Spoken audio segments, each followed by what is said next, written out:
Gas লাগু কৰাৰ কাৰণে আজি ইয়াত কৰ্মচাৰীসকলে ইয়াতে প্ৰতিবাদ কাৰ্যসূচী লৈছে।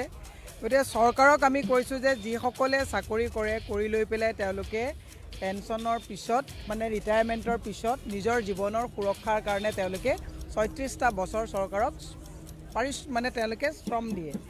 তাতো যদি চৰকাৰে যদি গোটেই হঠকাৰী সিদ্ধান্তবিলাক লৈ তেওঁলোকৰ ডিমাণ্ডবিলাক নলয় তেতিয়াহ'লে এই মানুহবিলাকৰ যিবিলাক প্ৰতিবাদ গণতান্ত্ৰিক যিবিলাক প্ৰতিবাদ এই প্ৰতিবাদবিলাকৰ অৰ্থ কি থাকিব?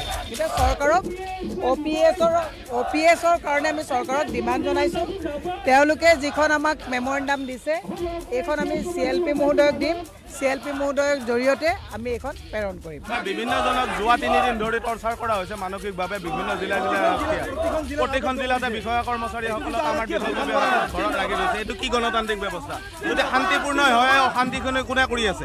প্ৰশাসন ব্যৱস্থাই কৰি আছে। আমি প্ৰশাসন ব্যৱস্থাৰ 99% আমি ব্যক্তি। আপোনালোক আৰক্ষীও আছে, বেলেগো আছে আৰু কৰ্মচাৰীসকলো আছে। আৰু এই জেনুইন দাবীটোক আপোনালোকে কিয় প্ৰতিহত কৰি আছে?